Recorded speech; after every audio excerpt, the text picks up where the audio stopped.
On our newscast tonight, one American detainee in North Korea has been released. Jeffrey Fowle is scheduled to arrive at a U.S. Air Force base on Wednesday morning local time. An Ebola vaccine trial will begin in West Africa by early next year. That's the goal of the World Health Organization. This as Korea gets ready to send a group of medics to the region early next month. And finance ministers from the Asia-Pacific region gather and discuss the challenges ahead for the global economy. These stories and more coming right up.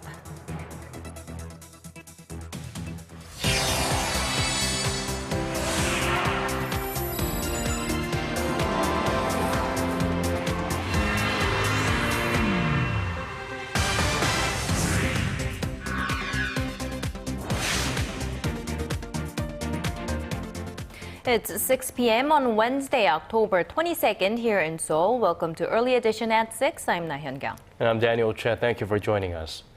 We begin with the release of one of 3 American detainees in North Korea. That's right. Jeffrey Fowle is expected to set foot in Ohio on Wednesday, U.S. time, and that leaves 2 Americans still being held captive by the regime. And now eyes turn to whether Pyongyang will release them as well. Our Hwang Sung-hee starts us off. Jeffrey Fowle, one of 3 Americans being held in North Korea, was released Tuesday. Without providing details, the U.S. State Department confirmed that Fowle was flying home on a U.S. Air Force passenger jet and appeared to be in good health. The 56-year-old American was arrested in April for leaving a Bible in his hotel. While Washington welcomed Pyongyang's surprise move, it drew attention to the 2 remaining U.S. detainees. We think this is a positive step, but that does not change the fact that we remain concerned about Kenneth Bae and Matthew Miller. Washington thanked the Swedish embassy in Pyongyang for helping arrange Fowle's release. A senior South Korean official with knowledge of the matter said the move does not appear to be an outcome of talks between Washington and Pyongyang.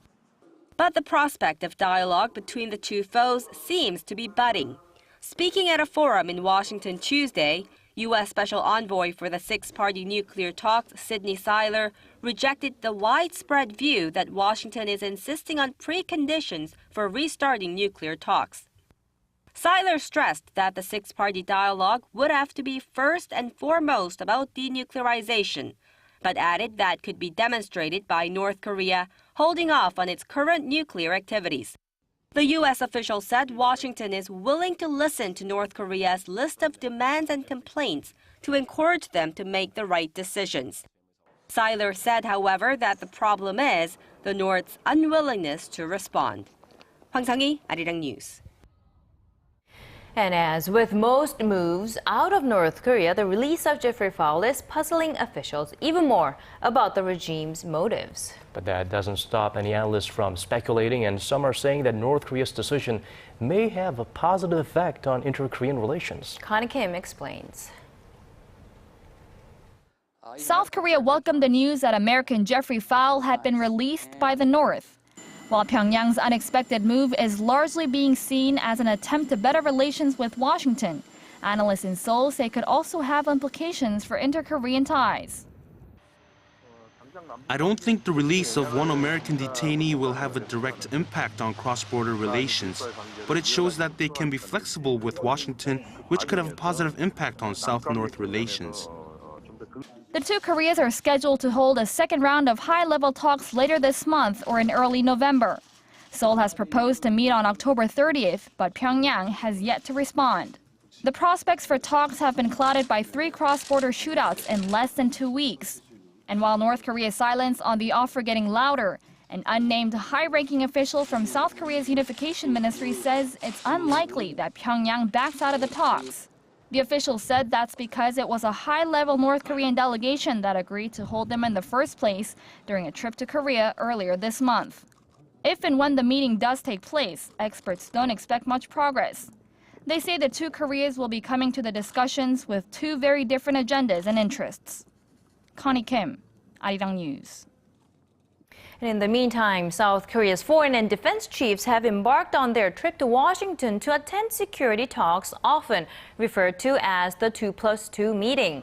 Foreign Minister Yoon Byung-se and Defense Minister Han Min-gu will sit down with U.S. Secretary of State John Kerry and Pentagon Chief Chuck Hagel. The meeting will take place on Thursday local time, and North Korea issues are likely to top the agenda. The two sides will also hold their annual security consultative meeting, where they are expected to fix the timing and conditions for delaying the transfer of wartime operational control from Washington to Seoul. The transfer was originally slated for the end of next year. In other news, 21 finance ministers from throughout the Asia-Pacific meet in Beijing, or met on Wednesday, with the slowdown in the global economy taking center stage. On the second and last day of the APEC meeting, China called on everyone to cooperate and coordinate more closely to mitigate potential damage. Kim Young-gil has this report. Opening the APEC finance ministers meeting, China's vice premier called for deeper regional cooperation to stave off the downward pressure being exerted by the world economy. The Asia-Pacific economic cooperation must effectively shoulder the important mission of promoting regional and global development that features policy coordination, growth linkage, and interest integration. The APEC meeting comes one day after China announced its slowest GDP growth rate in 5 years at 7.3% last quarter, adding to concerns that the world's second largest economy is becoming a drag on global growth. However, Zhang said China's economic performance was still within a reasonable range. We have full confidence in the Chinese economy. We are focused not only on this year, but also next year and the year after that, especially in terms of protecting our fiscal and financial policies. Korean Finance Minister Choi Kyung-wan called for APEC member states to coordinate their macroeconomic policies in a more cautious and transparent way. Participants, including those from the International Monetary Fund and World Bank, also discussed regional economic outlooks. Kim Young-gil, Arirang News. Bank of Korea Governor Lee Ju-yeol, citing dangers of a prolonged economic slowdown, has urged banks and policymakers to step up efforts to stabilize the country's financial system. He adds the world cannot expect robust growth anytime soon, as the global focus on improving fiscal health has led to a fall in consumption. Our Hwang Sung-hee has this report. Low interest rates and an expansionary fiscal policy won't be a quick fix for the Korean economy, and the country must swallow a painful pill of restructuring while doubling efforts to secure stability in the financial system. That was the message delivered by the Bank of Korea Governor Lee Ju-yeol on Wednesday. He told a financial forum that the slowing growth in Eurozone economies and in China will pose major risks to the Korean economy for months and years. China, which takes up about a quarter of Korean exports, posted the lowest growth in more than 5 years in the third quarter. And he warned a slump in the real estate market and accelerated restructuring will further slow China's growth. To counter the uncertainties from abroad and to prop up growth momentum at home, the central banker said the Korean economy needs bold deregulation and structural reforms. Those measures, he believes, will improve investment sentiment and raise the economy's efficiency and productivity. He also emphasized the importance of financial stability while the U.S. Federal Reserve is tightening its monetary policy. He acknowledged that massive capital outflows could take place in the domestic economy if market expectations mount over an earlier-than-expected rate hike by the Fed. Hwang Ji, Arirang News. Korean investors have turned bullish on foreign stocks. According to the Korea Securities Depository on Wednesday, the total amount of direct investments in foreign stocks was $5.7 billion as of Monday, which is nearly double the figure from 5 years ago. Two-thirds of that total went to the U.S., with most of the rest going to Asian markets.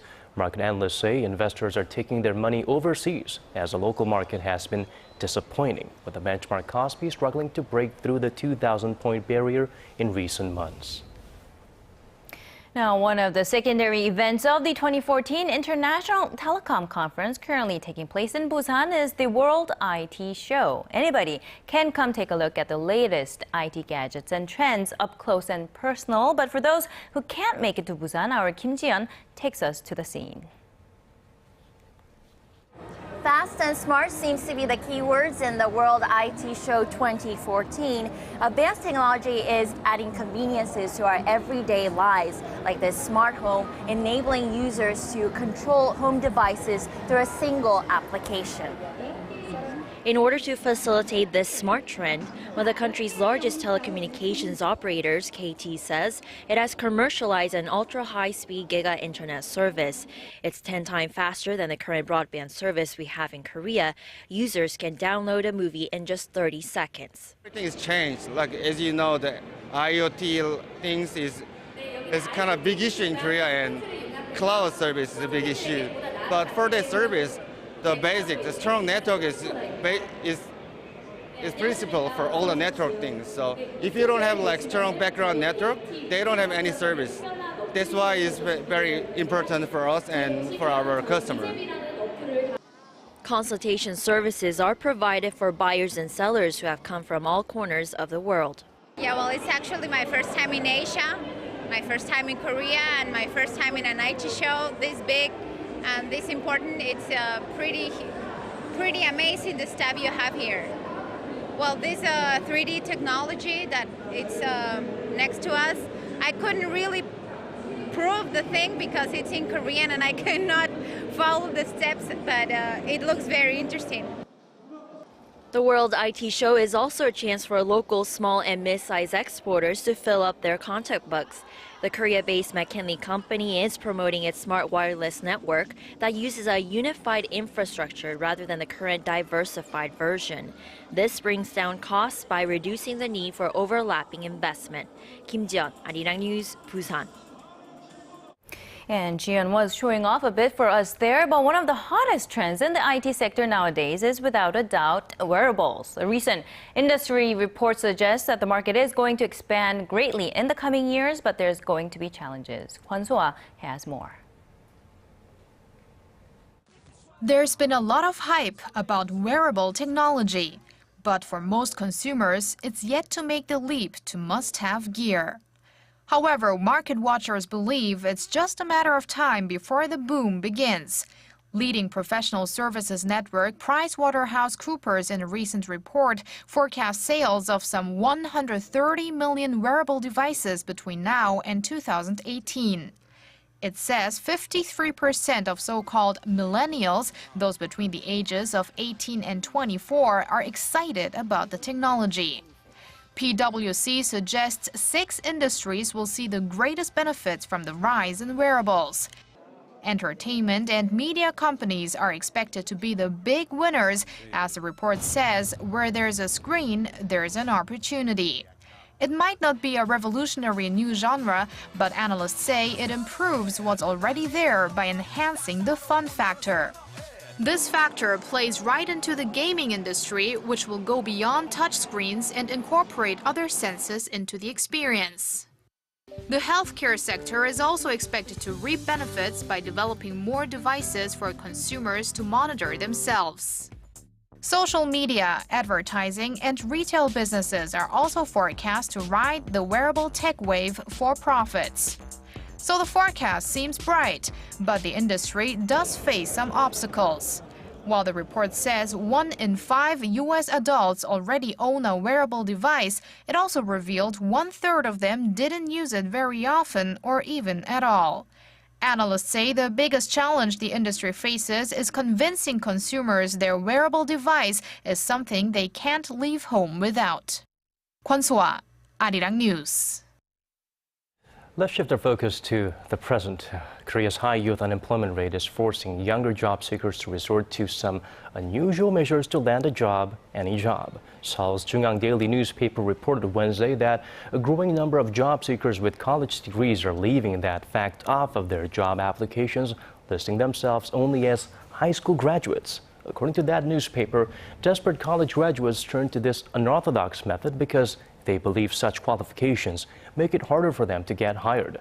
An industry researcher quoted in the piece said employers can view highly educated employees as a burden these days. Korea's youth unemployment rate was 0.5% last month, up nearly 1 percentage point from the same period last year. A one-day entry ban. 77. Digging deeper, getting to the bottom of stories that impact your life. Talking with you on air and online. Connecting you with experts on the world's most pressing issues. News and current affairs at its best. With now Hyun-kyung and Daniel Choy. Arirang News. Arirang News. On Early Edition at 6. The World Health Organization has announced its future plans to contain the Ebola outbreak in West Africa. It includes supplying an experimental vaccine to the region by January 2015. Now, this announcement comes as the U.S. implements a new travel limitation to contain the spread on its own soil. Connie Lee has the details. A serum made from the blood of patients who have recovered from Ebola could be available in Africa within weeks. According to the World Health Organization, the serum, which would contain Ebola antibodies, would first be sent to Liberia, one of the worst-hit nations, to treat new victims of the virus. Marie-Paul Kinney of the WHO also said that a vaccine could be ready by this January to combat the outbreak that has already killed more than 4,500 people. This hopeful news comes amid some new restrictions in the United States. The U.S. government announced on Tuesday that starting Wednesday, travelers to the U.S. coming from the nations of Guinea, Liberia, and Sierra Leone must fly into one of the 5 designated airports in the cities of Chicago, Atlanta, Washington, Newark, New Jersey, and New York City. All travelers, even U.S. citizens who spend time in any of the Ebola-stricken nations, will go through an enhanced screening process for the virus. People in the U.S. seem pleased about the new restrictions. I think that sounds like a good idea because for those 5 designated airports, they can certainly set up the proper medical facilities. That's how you control it. Those are the people that are coming in. You know where they're coming from, not where they're not coming from. So far, 3 people have been diagnosed with Ebola on U.S. soil, 2 of them healthcare workers. Connie Lee, Arirang News. Now, Korea has not had a single case of Ebola in the recent outbreak, but questions are being raised about whether the nation is equipped to handle one if it comes to that. The concerns were sparked by the government's recent decision to dispatch medics to West Africa next month in support of global efforts to stop the virus from spreading. The Korean Medical Association and Korean Nurses Association, in a joint press conference on Wednesday, urged the government to remain in close consultations with them over the dispatch. Responding to the concerns, the Korea Centers for Disease Control and Prevention said they were providing high-quality protective gear to government-designated quarantine hospitals in Korea and to the medics as well, who will soon find themselves in Africa. Vague is how student pro-democracy leaders in Hong Kong described their first formal dialogue with government officials on Tuesday. A sharp contrast to state leaders' description of the meeting as being constructive. There was no major breakthrough, but officials said they hope to continue the talks to resolve the weeks-long deadlock. The meeting took place after Hong Kong's chief executive C.Y. Leung offered his first apparent concession. He said the demand for universal suffrage was still off the table, but added there was room to discuss opening up the formation of the key 1,200-member nominating committee so that it's more representative of the people. The 2 sides have not yet discussed holding a second round of talks. Moving on to some health news. Recent research shows that the use of embryonic stem cells could help treat people suffering from acquired retina disease. Our Paul Yi has more. These are human embryonic stem cells retrieved from fertilized eggs. A Korea-U.S. joint research team split these stem cells into retinal pigmented epithelial cells, which are cells that are responsible for absorbing scattered light, and transplanted them into 18 patients with damaged retinas. After 3 years of observation, the treatment appears to be safe and has restored some sight in 10 patients that had ADM, or age-related macular degeneration vision loss coming with age. The research shows dominant visual cells have become active due to the newly transplanted stem cells. While embryonic stem cells have the potential to become any other cell in the body, the transplantation process is very complicated. But in this study, there were neither immune rejection responses from the patients nor were there any side effects. The treatment has been jointly developed by the U.S.-based Advanced Cell Technology and Korea's Cha General Hospital's affiliate Cha Biotech. The team is planning to increase the number of test patients to 100 by the end of this year. Paul Yi, Arirang News. Well, there's no denying that we're living in an era full of advanced technologies. That's right. We had a few examples in our earlier newscast, but some could claim that it's more important to stop and smell the roses, quite literally, and appreciate nature. And to help us do that, we have our Hyun-kyung. The wonders of nature, the hidden jewels of the world. They're becoming all too distant, almost a thing of the past. Brazilian photographer Sebastião Salgado has realized this alarming degradation of our planet and our ecosystems. And for the past 40 years, he's trekked the natural world, capturing images of the beauty that he hopes to preserve. Known for his huge photodocumentary projects, Salgado's most recent opus, titled Genesis, takes the audience to a world that's been here since the beginning. This masterpiece is the work of over 8 years and over 30 trips, the bulk of which was spent seeking animals, even by hot air balloon. From animals to the everyday lives of indigenous people, Salgado traveled to the far corners of different continents, compiling what he calls his love letter to the planet. And sticking to his favorite black and white style, he produces powerful images of a world untouched by modern times. At the end of the day, Salgado believes his images will spread awareness of issues of the environment and climate change, things that are endangering the sheer existence of the breathtaking wonders he captures in each frame. Im Yoon-hee, Arirang News.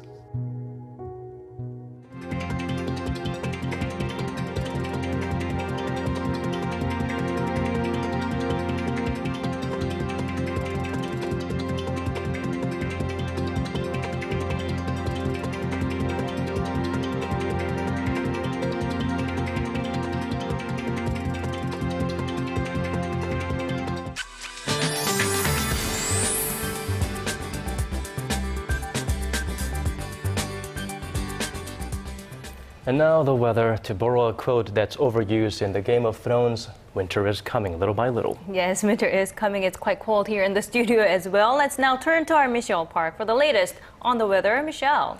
Good evening, guys. It's 6:15 right now, and the sun has set, and Seoul is already at 15 degrees, and it looks our temperatures are going to drop even more throughout the night, and tomorrow we're expecting our morning lows to dip to 6 degrees, which would be the lowest mark of the season so far, and from now on, we're expecting colder mornings and nights leading into winter.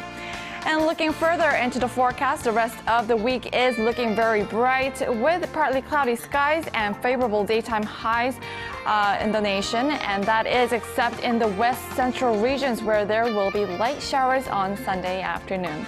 Now to our readings for tomorrow. Seoul will start off the Thursday morning at 6 degrees and reach over to 19 in the afternoon. Now, meanwhile, the southern cities such as Daegu and Busan will both reach up to 20 degrees. And moving over to other regions, Jeju Island peaks to 18, while Dokdo drops down to 16, while Mount Keungang hits at 18 as well. Well, that's all for now. I'm Michelle Park, and now here's a look at the weather conditions around the world.